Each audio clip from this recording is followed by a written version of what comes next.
Donc, comme je dis, l'homme commençait maintenant à avoir la maîtrise d'une part des pierres. Donc, l'homme commençait à tailler les pierres de manière très fine. Et si vous voyez, comme je dis, vous avez des lames, ok, vous voyez, des lames, des bolas, des bifaces, des grattoirs. Donc, tout ça permettait à l'homme de pouvoir avoir une certaine maîtrise. Que ce soit les lames du CV, de pouvoir tuer les animaux et autres. Vous voyez, pouvoir couper des aliments autres. Et là, vous avez le homme de la ferraille découvert en France. Vous voyez. Et là, vous avez le Homo Cro-Magnon, ok, ou bien Homo sapiens sapiens Cro-Magnon, qui est découvert en France. Et là, vous avez le Homo senegalensis. Dans Senegalensis, vous avez quel mot? Sénégal, donc c'est l'original qui a été découvert au Sénégal en 1972, ok, dans les îles du Saloum à Fatick, ok, donc ce qu'on appelle dans les îles du Saloum à Djuroboumak, ok, vous voyez, donc c'est celui qui a été découvert.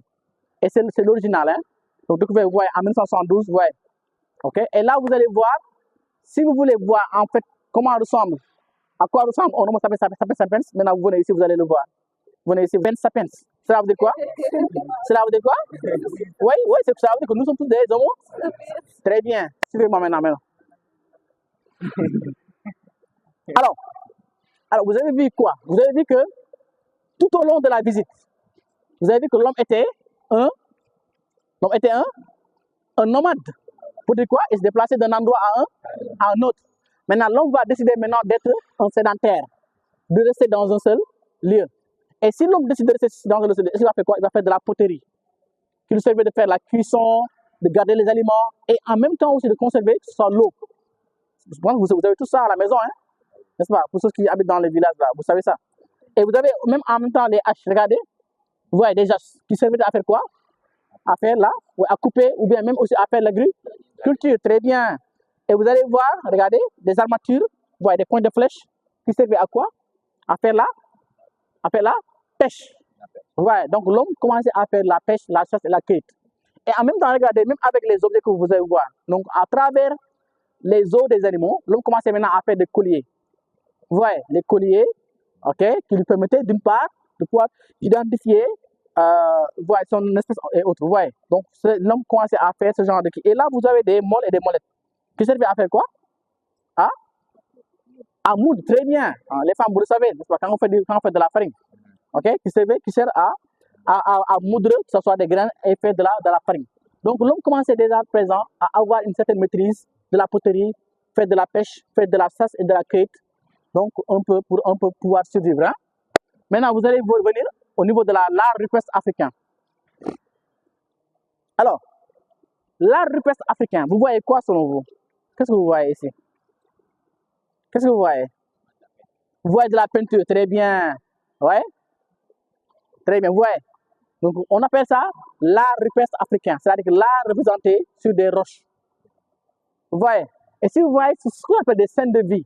Donc, l'homme avait eu la maîtrise, okay, de l'argile afin de pouvoir faire des dessins. Et chaque dessin a une histoire. Par exemple, regardez très bien. Là, c'est un peu pour représenter la Sasse. Vous voyez? Vous voyez un peu le sens. Et là, il y a 9000 ans. Et ça, c'est en Algérie. Vous voyez, Algérie, vous voyez. Et là, regardez celui-là. Là, c'est un peu pour exprimer. Vous voyez, de nos jours, on parle d'avion, de moto, vous voyez, de voiture. Mais autant, ouais, de train. Mais autant, l'homme utilisait les animaux pour faire des moyens de transport. Et là, regardez très bien, là, ça date de 3000 ans. C'était en Libye. Vous voyez un peu le sens. Et là, vous voyez, l'homme aussi commençait à se représenter des antilopes. Vous voyez. Donc, et en même temps, regardez des animaux que vous pouvez voir, des personnages, ok, vous voyez. Et là, vous allez même voir, regardez celui-là, j'ai des girafes. Vous voyez un peu le sens. Et là, c'est 7000 ans, et ça, c'est en Niger. Vous voyez. Et donc, vous voyez un peu par rapport à ça. Ici, il y a un seul message qu'il faut comprendre. La première est que, ça arrive aujourd'hui, nous parlons de désert. Mais ce fut des temps où les gens, aussi, il y avait ce qu'on appelle la faune et la flore. C'est quoi la faune? C'est l'ensemble des animaux. Vous vous rappelez, le son là, ça revient. Très bien. Et la flore, c'est l'ensemble de végétaux. Donc, cela veut dire qu'autant il y avait de la faune et la flore. Et ce qu'il est aussi important de comprendre, c'est que autant, quand vous avez certains animaux, ces animaux ne vivent que là où il y a l'eau, que là où il y a des végétaux. Donc, et l'homme aussi avait une certaine capacité de pouvoir se dessiner. Donc, vous voyez l'agilité de l'homme. Et si l'homme pouvait se représenter ça, pouvait dessiner, c'est parce qu'il avait vu. On ne peut pas dessiner ce qu'on n'a jamais vu. Si par exemple, toi, je te dis de dessiner un avion, et tu n'as jamais vu un avion, comment tu peux dessiner ça? Donc, vous voyez, donc ça, l'homme pouvait voir les animaux, voir d'une part ce qu'il voulait représenter et pouvait avoir la maîtrise de faire, regardez par exemple, là vous avez 3 chevaux qui sont en train de faire voyez, au galop, vous voyez. Donc, on peut représenter ça. Et comme je dis, ici, nous avons des chaînes de vie. Maintenant, nous allons aller au niveau de la partie, les lignes de continuité, où nous allons voir des Africains ou afro-descendants qui ont marqué l'histoire. Suivez-moi.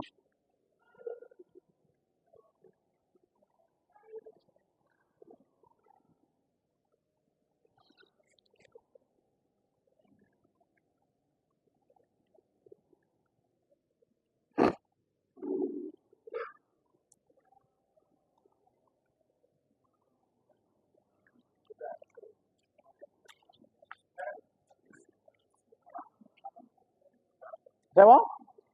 Alors, là, vous allez voir, vous avez des personnages qui ont, d'une manière ou d'une autre, impacté leur vécu.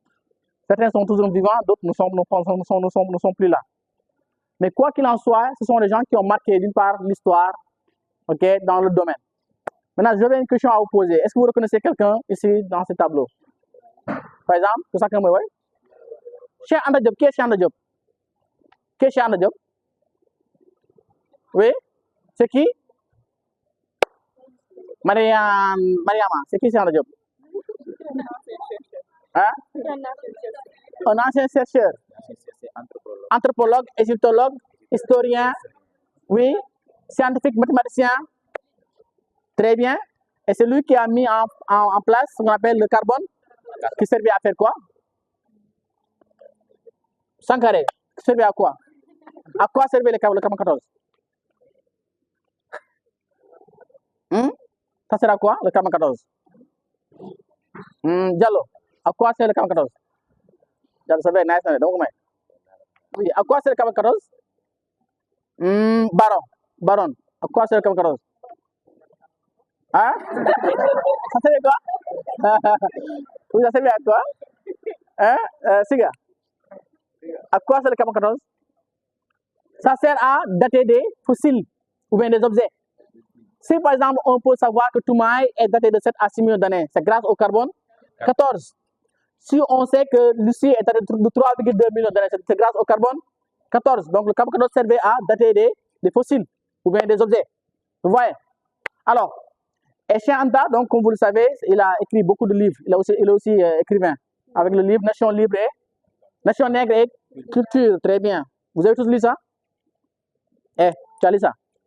Tu n'as pas lu ça? Il faut lire ça, hein? C'est important. OK? Il faut être des lecteurs. OK? Alors, ouais, qui d'autre? Alors, Léopold Sédar Senghor, très bien. Comme je dis, Léopold Sédar Senghor, c'est lui, grâce au Festival mondial des arts nègres qui s'est déroulé en 1966 à Dakar, il a eu l'immense ingéniosité de mettre en place une idée qui dit que nous voulons avoir un musée de civilisation noire. Et donc, si aujourd'hui nous avons ce musée, c'est grâce à l'idée de Léopold Sédar Senghor, qui fut le premier président du Sénégal. OK? Et il a mis en place avec son ami Alioune Diop, OK, le mouvement de la négritude. OK? Alors, Alioune Diop, qui est Alioune Diop? Vous le connaissez? Hein? Alioune Diop, c'est lui qui a mis en place la maison d'édition qu'on appelle Présence africaine. Vous connaissez la maison d'édition? Donc, c'est grâce à lui qu'on a eu la maison d'édition Présence africaine. Et c'est lui qui a aussi, disons, influencé un peu par rapport au mouvement de la négritude avec son ami Senghor. OK? Et lui, on le surnomme souvent le savant noir. OK? Le savant noir. Donc, avec l'image de Cheikh Anta Diop, ouais, et d'autres. Alors, Léopold Sédar, oui, on a dit ça, Léopold Senghor. Abdoulaye Wade, vous le connaissez? C'est qui Abdoulaye Wade? C'est l'ancien président. Ancien. Quand on dit ancien, c'est toujours Abdoulaye Macky Sall qui est l'ancien. C'est le 3e président du Sénégal, très bien, Abdoulaye Wade. Et c'est lui qui a organisé la pose de la première pierre pour ce musée. OK? Donc, M. Abdoulaye Wade. OK? Que vous connaissez très bien. Oui, juste de formation, vous le connaissez, n'est-ce pas? C'est une personne qui a été tout le temps opposant jusqu'à ce qu'avoir venir à la tête du, c'est-à-dire que pour être président. Donc c'est une personne qui a cru ouais, qui était vraiment un grand homme politique. Et là, vous avez Mariam Ba, juste après Abdoulaye Wade. Mariam Ba, vous la connaissez? C'est qui Mariam Ba? Auteur, écrivaine sénégalaise qui a écrit le livre. Très bien. Qui parle de quoi? Hein? Ouais, Mariama, qui parle de quoi? Des problèmes de caste, très bien. Et quoi d'autre? De la parité, toi d'autre, ouais. La polygamie. Toi, tu ne lis pas. Tu lis. Barham, toi aussi. Barham, il faut lire. Hein? Toi, tu lis, William. Mais il faut lire. Hein? Donc, c'est une auteure sénégalaise qui a écrit un livre. Et vous savez, le lycée, là, Mariam Ba, qui se trouve à Gorée. OK? Donc, c'est pour un peu. Et là, vous avez Abebe Bikila de l'Éthiopie. Abebe Bikila, c'est le premier athlète de l'Afrique noire à remporter une médaille d'or olympique. Vous voyez? Donc, et là, vous avez d'une part Annette Mbaye Derneville, qui est sénégalaise. Elle est la première africaine à mettre en place un journal d'expression française. Et c'est grâce à elle que nous avons le musée de la femme Henriette Bachili. Vous connaissez ça? Qui se trouve au niveau du place souvenir. Ouais, le musée de la femme. C'est grâce à elle que nous avons le musée de la femme. OK? Vous la voyez? Et là, vous avez Rosa Parks. Rosa Parks, qui est Rosa Parks? Vous la connaissez pas? C'est une américaine, très bien. Rosa Parks, c'est une américaine, très bien. C'est une noire américaine qui un jour était dans un bus. OK? Et le bus, elle était assise. OK? Maintenant, normalement, dans les normes, quand un noir est assis, et puis il y avait un blanc, le noir devait se lever et donner la place au blanc. Et elle devait aller, disons, derrière pour se mettre debout. Ce jour-là, elle a refusé de céder sa place. Ça, c'est ce qui lui a coûté d'aller en prison. C'est pour là que vous allez voir toujours le numéro. Soit une personne, c'est le numéro 7053. Donc, c'est son numéro de prison. Mais bien avant elle, il y avait Claudette Colvin des États-Unis. C'était une fille qui était dans une école de blancs. Elle était la seule noire dans une école de blancs. Et maintenant, les parents d'élèves se sont regroupés pour dire nous voulons qu'elle sorte de l'école. Parce que comme je l'ai dit, il y avait des écoles pour des blancs et des écoles pour des noirs. Donc, elle était la seule noire à être dans une école de blancs. Et puis, les parents d'élèves se sont réunis pour qu'elle puisse sortir. Ouais. Donc, c'est après que vous avez eu le phénomène de Rosa Parks, après qui a conduit au fameux discours de. Avec le discours de Martin King, I have a dream. I have a dream that one day my 4 little brothers and sisters will be able to join hands together as brothers and sisters. Qui veut dire, j'ai fait un rêve, un jour, mes frères et sœurs, noirs ou blancs, vont se réunir et vont se donner les mains. Et s'entraider, et chacun va prendre l'autre comme étant son frère et sa sœur. Vous voyez? Donc c'est un discours. Et c'est même le discours qui a propulsé un noir président des États-Unis. Vous voyez un peu le sens? Que personne n'avait pensé, mais qui a pu avoir lieu. OK? Donc ce sont des gens, comme je dis, qui ont marqué leur temps. Et vous aussi, à un moment donné, vous pouvez aussi être ici. Dans 20 ans, dans 50 ans, qu'est-ce qu'on va dire de vous?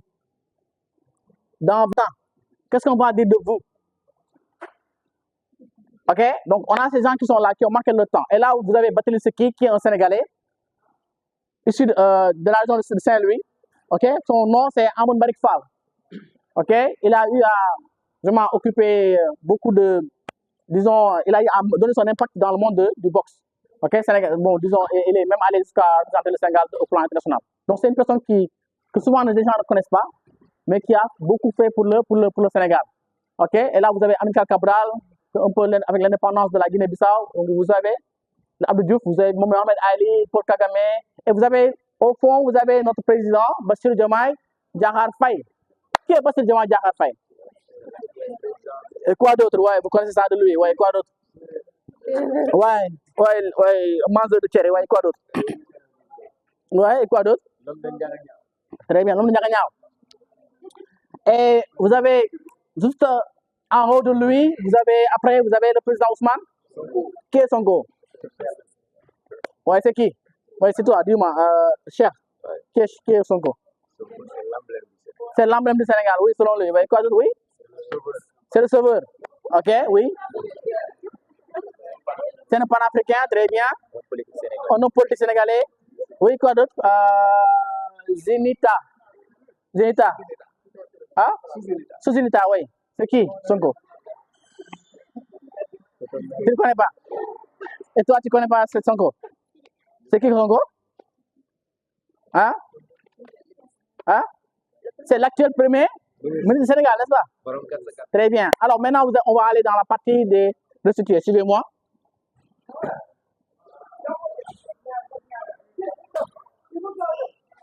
C'est bon, hein? Jaajëf waay.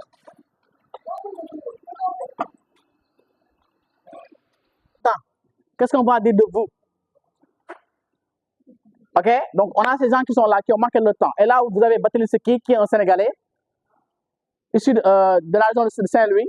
Ok? Son nom, c'est Amoun Barik Fall. Ok? Il a eu à vraiment occuper beaucoup de, disons, il a eu à donner son impact dans le monde du boxe. Ok? Sénégal, bon, disons, il est même allé jusqu'à représenter le Sénégal au plan international. Donc, c'est une personne que souvent les gens ne connaissent pas, mais qui a beaucoup fait pour le Sénégal. Ok? Et là, vous avez Amilcar Cabral, un peu avec l'indépendance de la Guinée-Bissau. Donc, vous avez Abdou Diouf, vous avez Mohamed Ali, Paul Kagame, et vous avez, au fond, vous avez notre président, Bassirou Diomaye Diakhar Faye. Qui est Bassirou Diomaye Diakhar Faye? Et quoi d'autre? Ouais, vous connaissez ça de lui? Ouais, quoi d'autre? Ouais, mangeur de Thierry, ouais, quoi d'autre? Ouais, et quoi d'autre? Très bien, l'homme de Ndiaganiao. Et vous avez juste en haut de lui, après, vous avez le président Ousmane. Qui est Sonko? Ouais, c'est qui? Ouais, c'est toi, dis-moi, cher.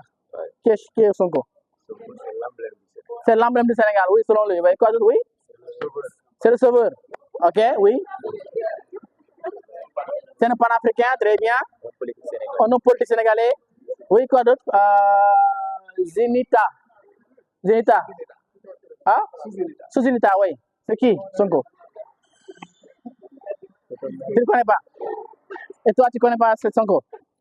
C'est qui Sonko? Hein? Hein? C'est l'actuel premier ministre du Sénégal, n'est-ce pas? Très bien. Alors maintenant, on va aller dans la partie des restitués. Suivez-moi.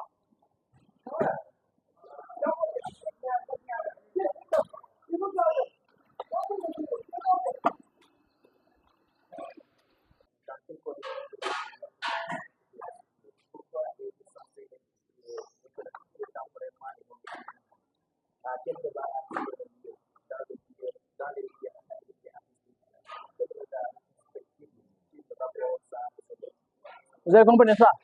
Vous avez compris? Bonne talk de. Alors, là, c'est le film de Ousmane Sembène, ou bien disons Sembène Ousmane. Ok? Black Girl, publié en 1966. Ok? Alors, ça, c'est le film disons, d'une femme qui est allée en Europe pour travailler. Et lorsqu'elle est allée là-bas, elle avait amené un masque. Et maintenant, lorsqu'il était question pour elle de rentrer au pays, en Afrique, elle voulait reprendre son masque, mais on a refusé de lui donner le masque. Et donc, ça s'inscrit dans le cadre de ce qu'on appelle des restitués, c'est-à-dire du patrimoine qui appartient à l'Afrique, mais qui de nos jours n'est pas d'actualité. C'est-à-dire, on n'a pas encore envoyé ça à l'Afrique. Vous voyez un peu le sens. C'est-à-dire qu'il y a beaucoup d'objets qui appartiennent à l'Afrique qui sont dans les musées européens. Donc, imaginez-vous si les Français ou bien les Européens décident d'emmener ça en Afrique. Est-ce qu'il y aura des gens qui vont venir dans le musée? Personne. Vous voyez un peu le sens. Mais c'est-à-dire que c'est un peu pour dire qu'il y a beaucoup de patrimoine africain, okay, qui est dans les pays européens ou autres, mais qui, jusqu'à présent, on tarde à avoir. Et dans la partie des restitués, nous avons un objet qui a été restitué, c'est le sabre de El Hadji Omar Foutiyou Tall. Et là c'était la cérémonie de restitution. Peut-être c'est dû à Kimé, c'est là-bas, donc c'est la cérémonie de restitution du sabre de El Hadji Omar Foutiyou Tall qui s'était donné en 2019 au Palais de la République. Il y avait les dignitaires religieux qui étaient venus pour reprendre le sabre, donc des mains des Français. Enfin, les Français ont prêté d'une part le sabre à l'État du Sénégal. Hein? Vous voyez un peu le sens. Donc c'est pour un peu dire, oui, oui, allez-y. Pourquoi elle mettait? Non, j'ai dit qu'elle a apporté un masque. Ça, c'est le masque là que tu as vu. C'est pas elle mettait un masque. C'est le masque qu'elle a amené avec elle. Donc vous voyez, c'est le masque qui appartient. C'est un masque qui est africain. Ok, donc c'est le masque qu'elle a apporté. Ok, maintenant lorsqu'il était question de rentrer, vous allez voir même que on n'a pas voulu lui donner le masque. Ok, donc c'est un peu dans ce cadre-là. Mais parmi la partie restituée, il n'y a qu'un seul objet qui a été restitué et c'est le sabre de Elage Oumar Foutoutal. Vous êtes prêts à voir ça? C'est prêt? Ou bien vous voulez qu'on rentre? On va regarder ça. Hein? Très bien, suivez-moi.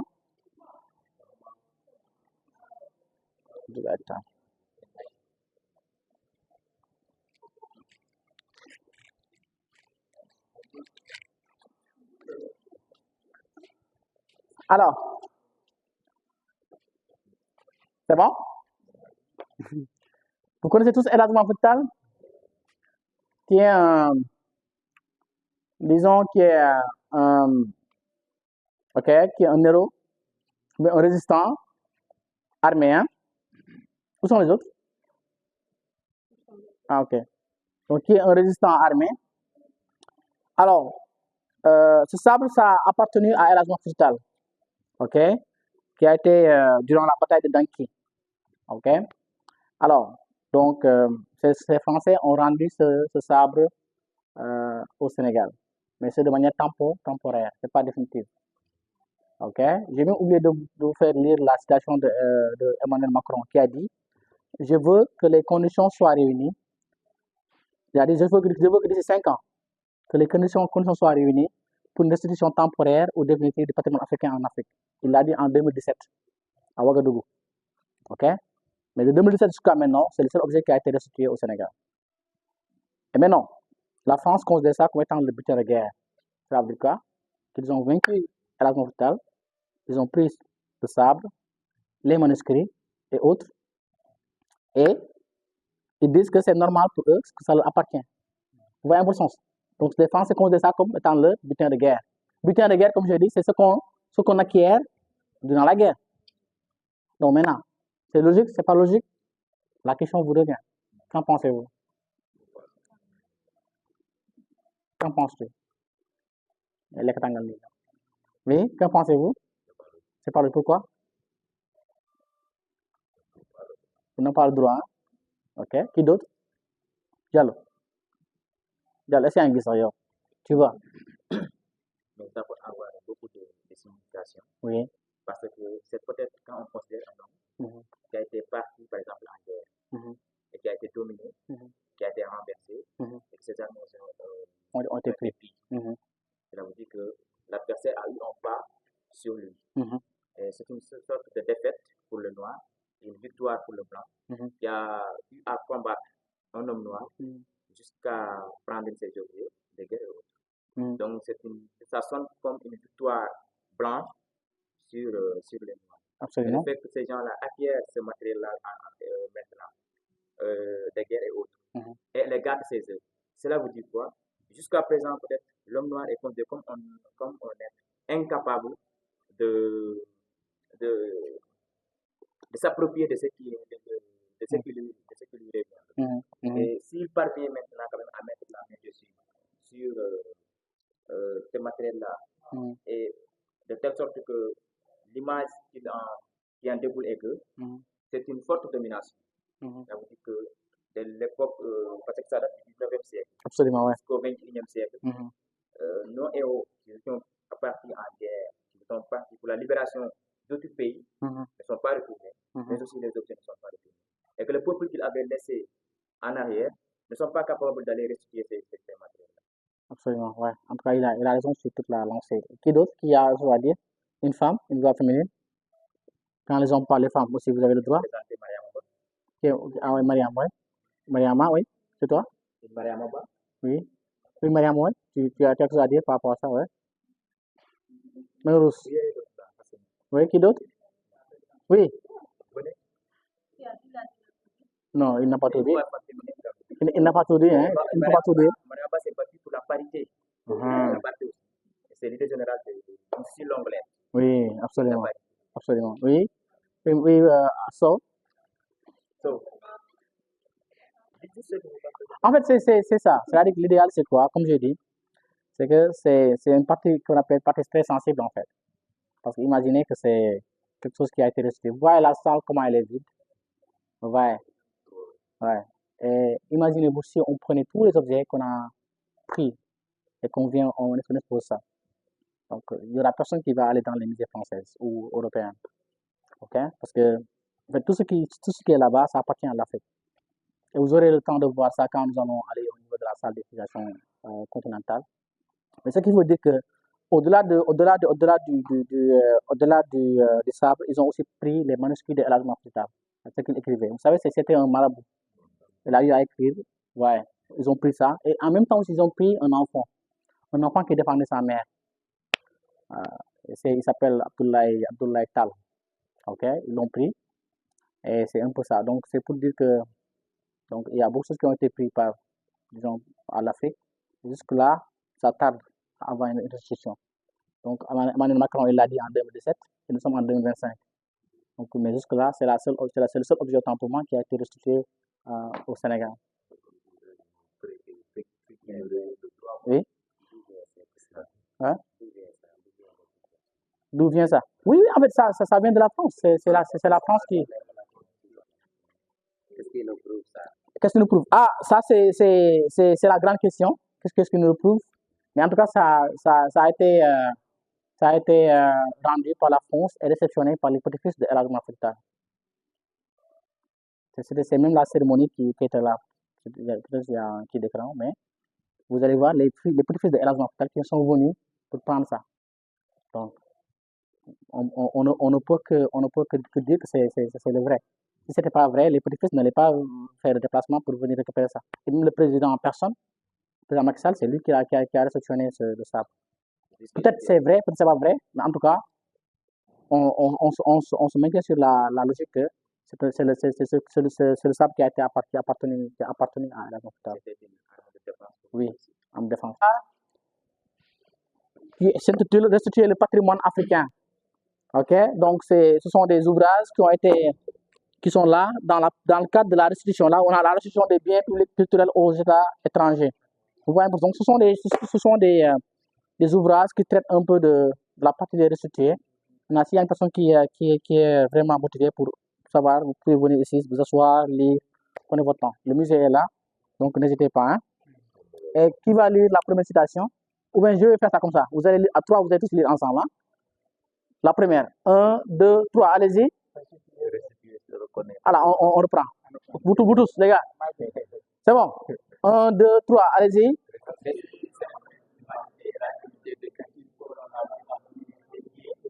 Restituer, c'est reconnaître l'humanité et la dignité des cultures que l'on a longtemps dominé et nié. Deuxième citation, 1, 2, 3, allez-y. Non, je répète. C'est bon. 1, 2, 3, allez-y.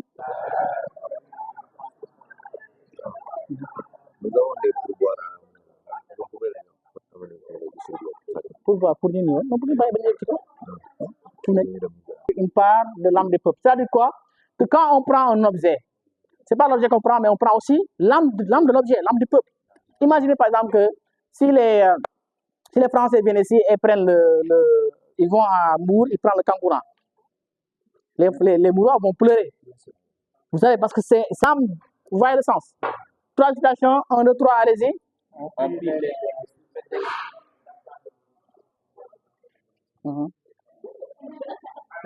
Oui, 1, 2, 3, allez-y.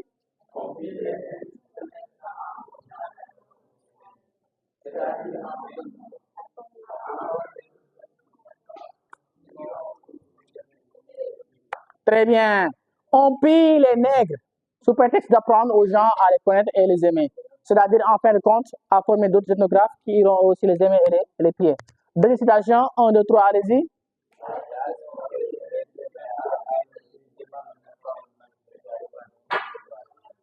Très bien.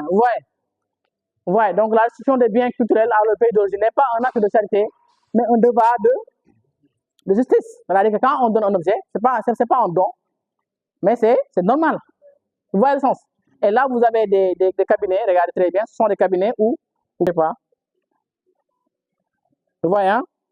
Donc, ce qu'on appelle comme des butins coloniales. Hein? Donc, c'est bon. C'est bon, hein? Maintenant, suivez-moi.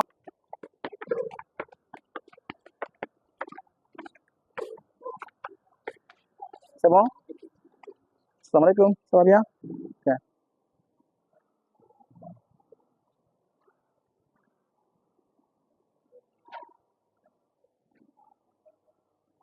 Negatif. Gaaw leen.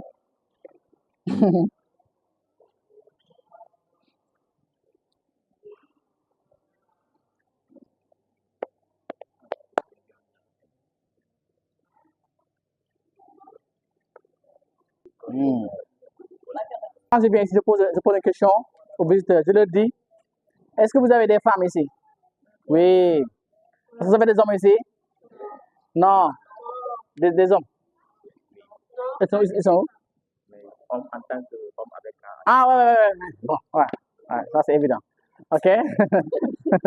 Alors, donc, il n'y a pas d'hommes ici. Pourquoi? Parce qu'on a intitulé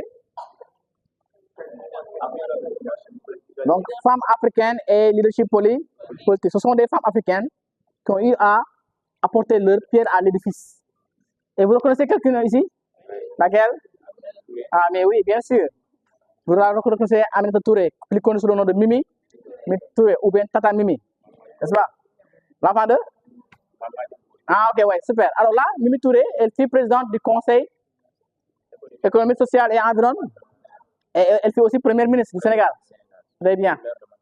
Ouais, sous l'heure de Macky Sall. Et là, vous allez voir Mame Boye, qui fut la première femme première ministre du Sénégal. Donc, si on vous dit, vous les femmes, vous avez fait quoi au Sénégal? Vous dites, ah non, attends, on n'a pas été président, mais on a été premier ministre. Et là, vous avez Mame Boye, qui est première ministre du Sénégal. Première femme première ministre du Sénégal. Ensuite, vous avez Winnie Mandela, que vous le connaissez très bien. Vous la connaissez, n'est-ce pas? Winnie Mandela, c'est la deuxième femme du président Nelson Mandela. Ok? Et elle a eu à apporter son soutien aux côtés de son mari. Durant la période de l'apartheid. Ok? Qui signifie pour un peu monter la différence entre les noirs et les blancs. Ok? Et là, vous avez une environnementaliste, qui est une activiste. Matai. De quel pays? Du Kenya. Donc, qui a eu à planter beaucoup d'arbres. C'est ça qui lui a valu le titre d'activiste environnemental. Okay? Et je vais vous poser une question. Qui d'entre vous a une fois planté un arbre ici? Vous avez tous planté des arbres? Qui n'a jamais planté un arbre? Levez les mains. Mais il faut planter des arbres, Mariama. Hein? Mais s'il y a encore la première députée. Oui, la première députée? Oui, Caroline Faye. Oui, très députée, oui. Et vous connaissez même avec, il y a un stade qui porte son nom. Très bien, Caroline Faye, ok? Ouais, députée. La femme de Demba Diop. La femme de Demba Diop, très bien. Et là, vous allez voir Aline Sitoé, que vous connaissez très bien, qui est une résistante pacifique. On l'appelait la dame de Cabrousse, qui est l'actuelle Casa Mans, très bien.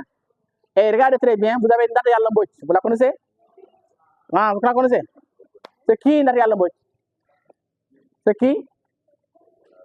Elle fut une reine, elle fut aussi une résistante. Vous avez quoi? Oui?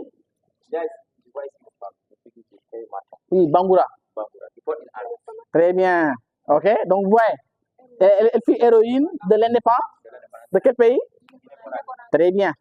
Ok, et regardez très bien cette dame-là. Vous avez vu le bonnet qu'elle porte? C'est le bonnet de Amilcar. Vous voyez pas ça? C'est le bonnet d'Amilcar Cabral. Donc elle a aussi, c'est Ernestina.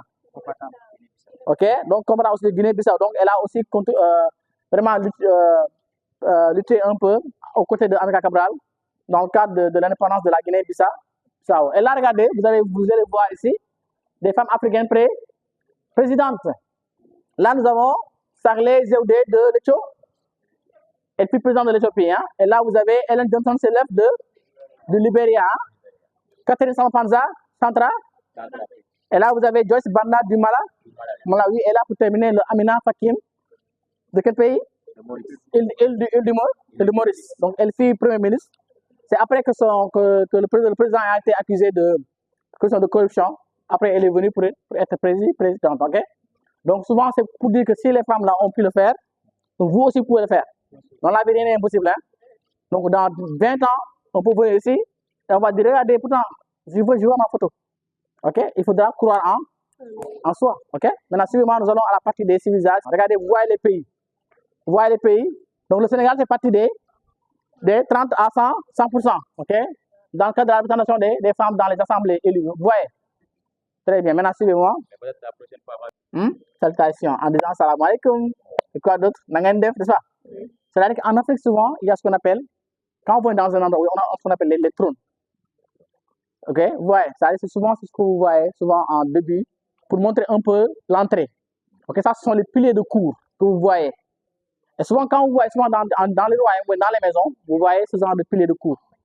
Et ça montre un peu le respect. Quand vous venez, vous allez entrer dans ce pilier de cour pour montrer le respect. Et souvent, on peut avoir ça, ou bien on peut avoir ce genre de d'oiseau. Vous voyez? Et ça nous vient du Gabon. OK? Vous voyez? Maintenant, suivez. Et s'il vous plaît, ne discutez pas. OK? Come on.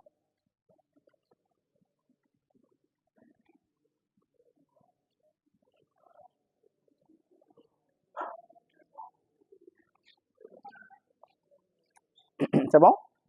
Mettez-vous en face. Alors, ouais, en face de moi. Ouais. Alors, c'est bon? Alors, là, nous sommes à la partie maternité, fertilité, fécondité et naissance. Donc, ça, c'est la partie qui est là.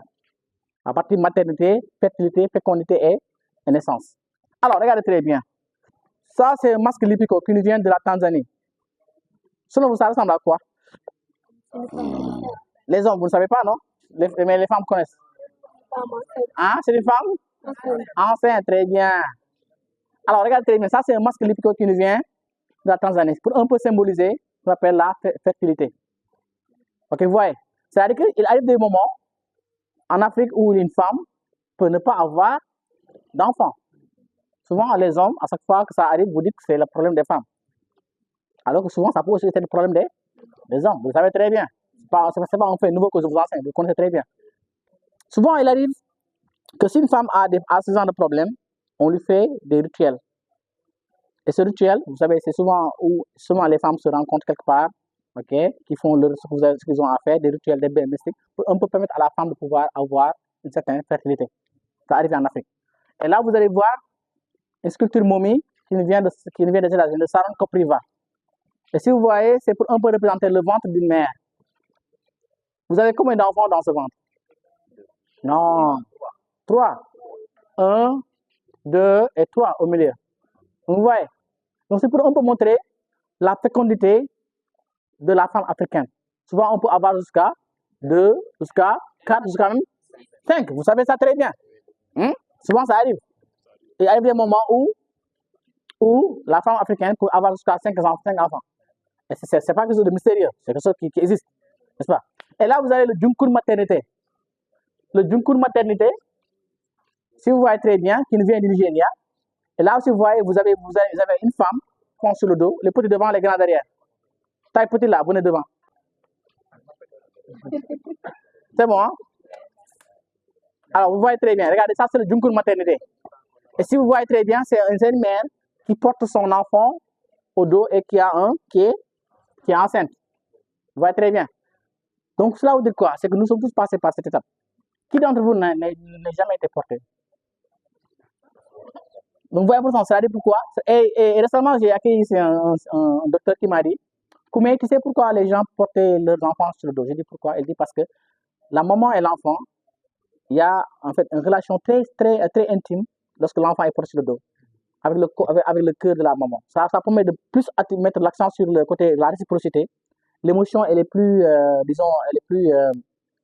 impactante quand l'enfant est porté sur le dos. Et c'est ça même qui a inspiré le monde moderne à avoir des kangourous. Vous voyez ces kangourous? Les kangourous, c'est comme forme de qui, mais tu as l'enfant qui se met devant toi. Donc, l'Afrique a inspiré les Occidentaux à avoir ça. Mais c'est pour dire que dans la vie, OK, donc en Afrique, dans le Jungle maternité au Nigeria, ces pratiques se faisaient. Donc, la maman avait toujours son enfant de dos et souvent, même était enceinte, mais portait toujours l'enfant au dos. Et là, vous avez des Ibeji qui viennent du Nigeria, de la communauté Yoruba. Ibeji signifie deux en langue Yoruba.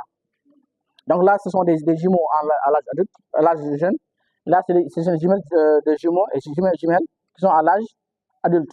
Et là, vous avez des statuettes assenties qui nous viennent du Ghana.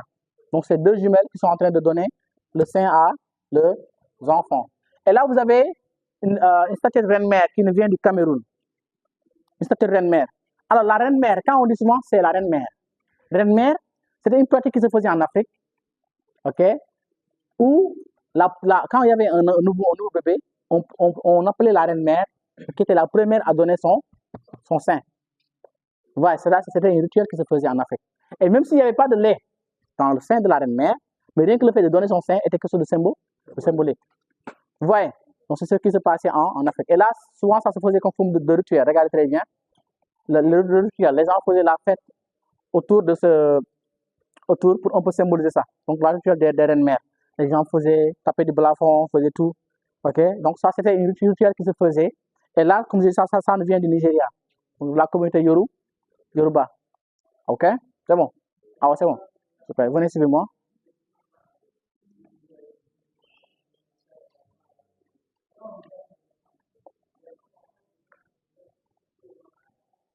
C'est bon, hein?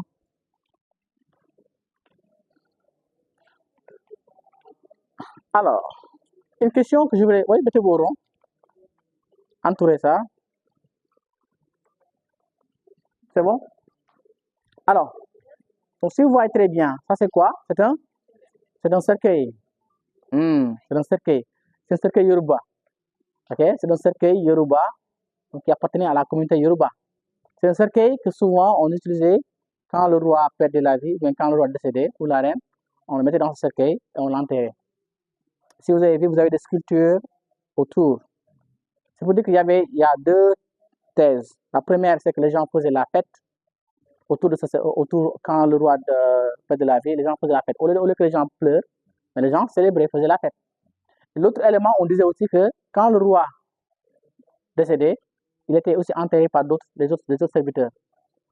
On prenait les serviteurs du roi et on les enterrait aussi avec le roi. Parce que les gens avaient une connotation qu'ils disaient que j'étais fier de servir mon roi de son vivant et je vais le servir après la mort. Et souvent, quand je viens ici, je raconte une petite histoire aux étudiants, aux élèves. Je leur dis, c'est l'histoire d'un roi qui avait 4 femmes. Un jour, le roi tomba malade. Il était tellement malade qu'on lui dit que tu vas mourir. Mais le roi avait peur de mourir seul. Il s'est dit que moi, j'ai 4 femmes. Donc, je vais lui demander de venir mourir avec moi. Le roi est parti voir la quatrième femme. La quatrième femme. Puis, le roi a dit, j'ai tout fait pour toi. Maintenant, est-ce que tu voudrais mourir avec moi? M'accompagner après la mort. Elle a dit, non, je ne peux pas. Et elle est partie. Le roi est parti voir la troisième femme. La troisième femme, c'était une femme très belle. Très belle. C'était comme Mariama. Machallah. C'était comme Tao Yayam. C'était comme Sali. C'était comme Toufa, comme Siga. Comme tout le monde d'ailleurs. Comme Awa, comme Suzy Zinita. Donc, c'était une femme très belle. Et souvent, quand le roi allait à cette rencontre avec les autres rois, il emmenait toujours la troisième femme, tellement qu'elle était belle. Et le roi avait acheté des bijoux, de l'or, tout. Parce que lorsque le roi est venu, il lui a dit, j'ai tout fait pour toi. Maintenant, est-ce que tu es prêt à m'accompagner après la mort? Il a dit, non, je ne peux pas. Et quand tu vas mourir, je vais me remarier. Le roi est parti voir la deuxième femme. La deuxième femme a toujours été là pour le roi. Toujours été là. Dans ces moments de peine, ces moments de tristesse, de joie, elle a toujours été là pour le roi. Après, lorsque le roi lui a dit, tu as toujours été là pour moi, maintenant est-ce que tu vas accepter de venir avec moi après la mort? Elle a dit, non, je ne peux pas, mais si je pouvais le faire, j'allais le faire. Ce que je peux faire, c'est t'accompagner après les funérailles, et je vais organiser les funérailles, et je serai là. À chaque fois que c'est ton anniversaire, je vais faire des prières pour toi.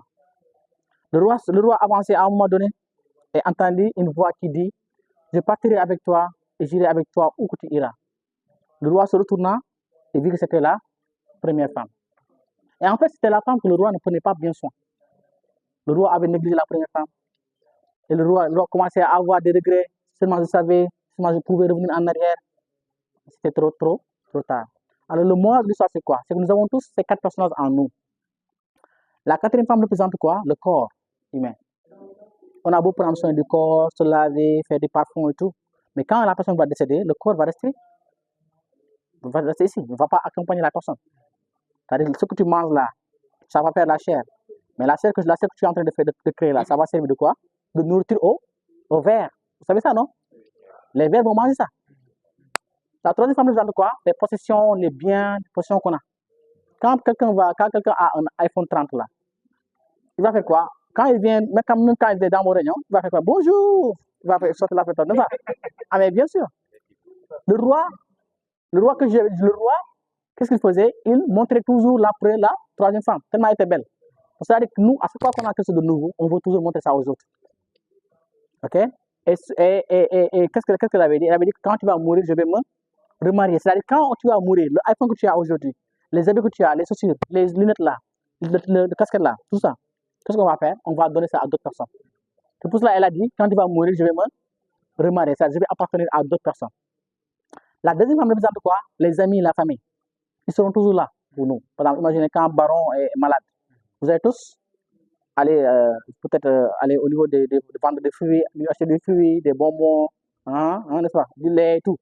Ok? Quand Mariam est malade, vous allez tous aller acheter quelque chose, vous allez l'amener. C'est ce que les amis peuvent faire. Ok? Ou bien quand il y a les funérailles, ils viennent, ils pleurent. Certains vont faire semblant de pleurer. Ok? Ah, mais vous savez très bien. Ce que je dis, vous le savez. Très bien. Ok?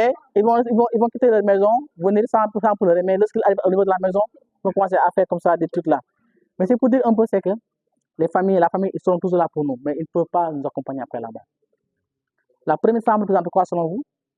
Donc, il faudra toujours dans la vie s'occuper de son âme, faire du bien, vivre du bien, ok? Ne pas insulter, ne pas se bagarrer.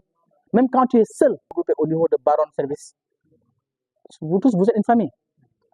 Parce que si un peu tu vas voir que pendant moi, ce que j'entretiens des relations avec Awa ou bien avec Mariam ou bien avec Sow, même avec mes frères et sœurs, je n'entretiens pas les mêmes relations. C'est-à-dire que c'est une famille qui se crée. Et les familles que vous créez ici, là, vous ne savez pas, c'est-à-dire que la portée. Vos enfants peuvent venir à l'université un jour, lettres modernes, et aussi créer ce genre de collectif. Moi, je me rappelle en 2016, quand je suis venu à l'université, okay, j'ai commencé à mettre en place ce qu'on appelle le My Voice. My Voice, c'était comme forme d'un groupe d'étudiants. Au début, nous étions 6 personnes.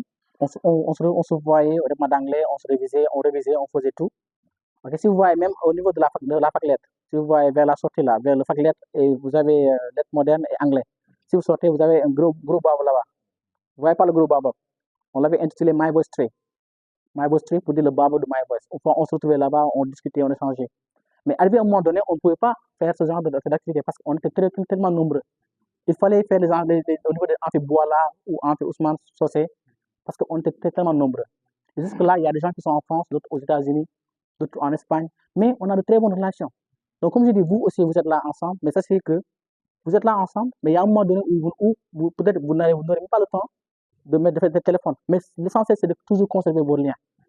Ok? Que personne d'entre vous, après 10 ans, de l'initiation qui nous vient aussi de la communauté Yoruba, du communauté Ibo, du Nigeria.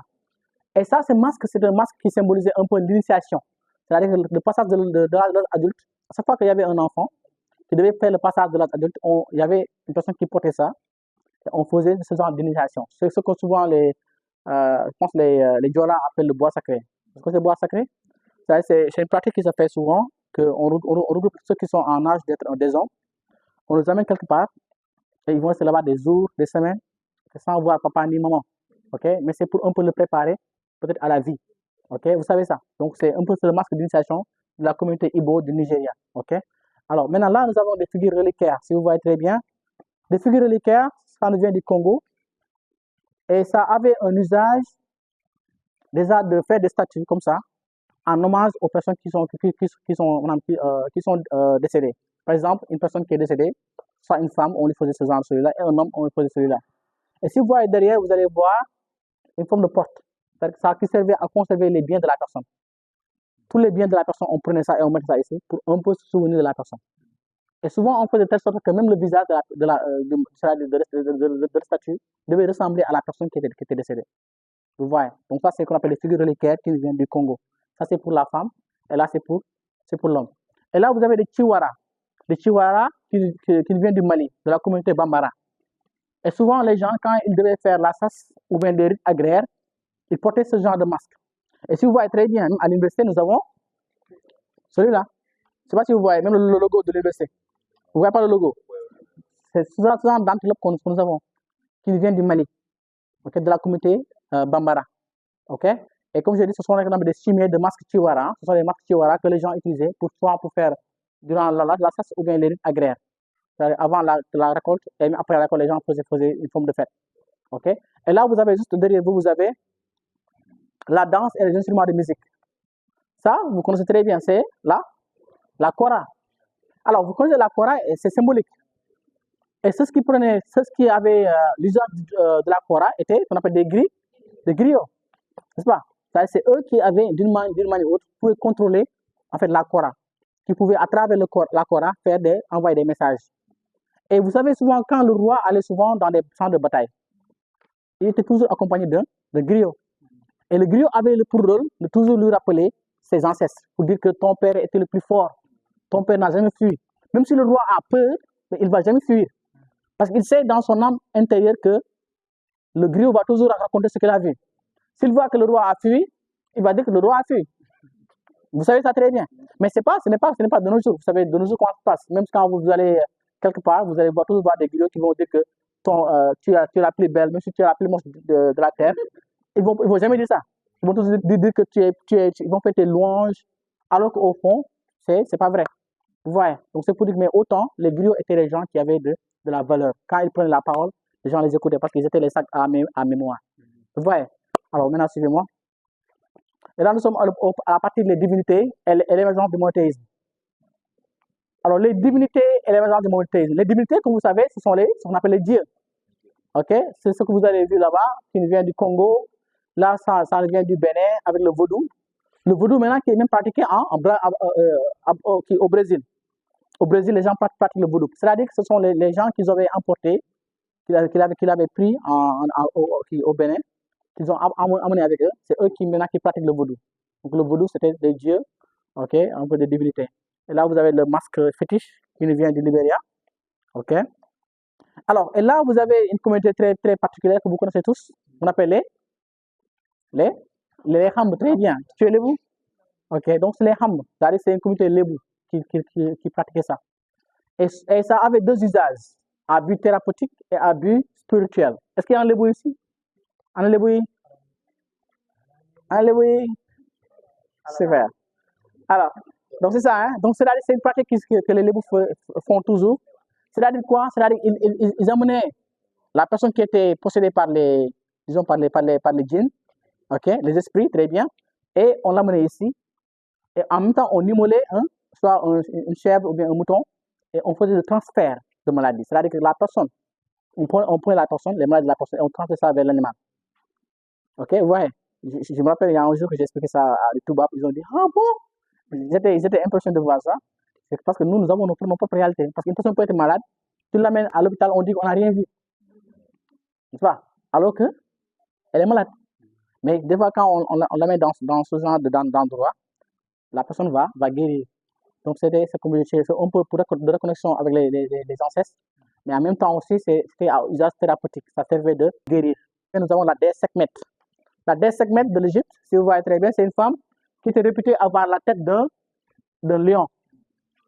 La déesse Sekhmet, ok, qui avait la tête d'un lion, ok. Et si vous voyez très bien, comme je dis, donc, elle avait en même temps, même ça, c'était symbolisé un peu le soleil. Elle avait le pouvoir. On disait que même quand elle ouvrait la bouche, c'était le feu qui sortait de sa bouche. Vous voyez un peu le sens? Il y a un petit doigt. Et là, c'est Tutankhamon, c'est le bateau du papyrus. Et vous savez, le papyrus, ça servait à quoi? À écrire les messages du roi. À chaque fois que le pharaon voulait envoyer des messages, il mettait ça sur le papyrus. Et il donnait ça au faucon, sablé que vous voyez là. Le faucon, c'est l'oiseau qui transportait les messages. Vous le voyez? Donc, c'est l'oiseau qui transportait les messages du pharaon. Hein. Et là, vous avez, ça c'est le Akhenaton sous la forme de sphinx. Vous connaissez sphinx? Sphinx, c'est un animal une personne qui a, disons un animal qui a beaucoup de parties. Okay? La main d'un chat, ouais, les yeux. Ouais, c'est un peu, quand on dit sphinx, c'est quelque chose qui est monstrueux. Ok? Donc, là, c'est Akhenaton sous la forme d'un sphinx. Donc, c'est un peu, comme j'ai dit, par rapport à ça. Et là, vous avez les écritures égyptiennes qu'on appelle les hiéroglyphes, très bien. Et nous avons Jean-François Champollion qui fut le premier à déchiffrer les hiéroglyphes. Donc, les hiéroglyphes, c'est ce qu'on appelle les écritures égyptiennes. Par exemple, regardez très bien, vous avez là, quand on dit Saré, qui signifie fils de Ré. Vous voyez un peu le sens. Donc, Jean-François Napoléon a été le premier à déchiffrer les hiéroglyphes. OK? Et ça, c'est comme je dis, c'est pour un peu montrer que les Égyptiens ont une histoire parce ils ont des messages qu'ils ont envoyés ici. Et vous verrez même avec Cheikh Anta Diop, qui a un peu prouvé avec le pharaon Narmer qui est Ménès. Ok, vous allez voir, c'est le dieu qui est là, le pharaon qui est là. Vous le voyez. Donc, Cheikh Anta Diop a prouvé, je pense que c'était en 1981, en disant que les premiers Égyptiens étaient des Noirs. Vous voyez, parce que là c'est une personne comme nous, qui est noire. Et ça, c'était les premiers Égyptiens, étaient pharaons. Vous voyez. Donc, Cheikh Anta Diop a pu prouver au reste du monde que les premiers hommes égyptiens étaient des Noirs. Donc, l'Afrique est le berceau de l'humanité.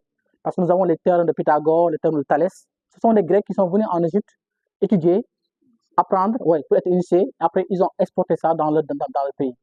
Donc, si on vous dit pourquoi l'Afrique est le berceau de l'humanité, vous dites que c'est parce que les premiers hommes, ou bien le premier homme est né en Afrique et aussi avec l'Égypte. Les premières écritures étaient égyptiennes, avec les hiéroglyphes. Alors maintenant, nous allons, dans l'autre partie, nous allons conclure et je vais vous libérer. Qui ont, d'une part, marqué l'histoire du musée ou bien des civilisation noires. Donc, vous pouvez prendre des notes, des vidéos, ok? Ce sont des dates très clés qui ont un peu marqué, disons, l'histoire de la civilisation noire. Hein? Vous voyez très bien. Donc, ça commence de 1947 jusqu'en 2015, 2016, hein? 2016, ouais. Et là, vous avez avec l'histoire générale du Sénégal en 1986. Donc, ce sont des dates qui sont très importantes.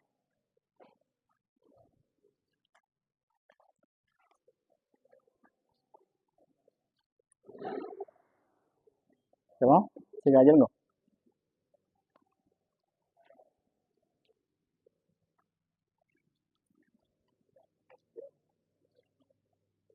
Alors,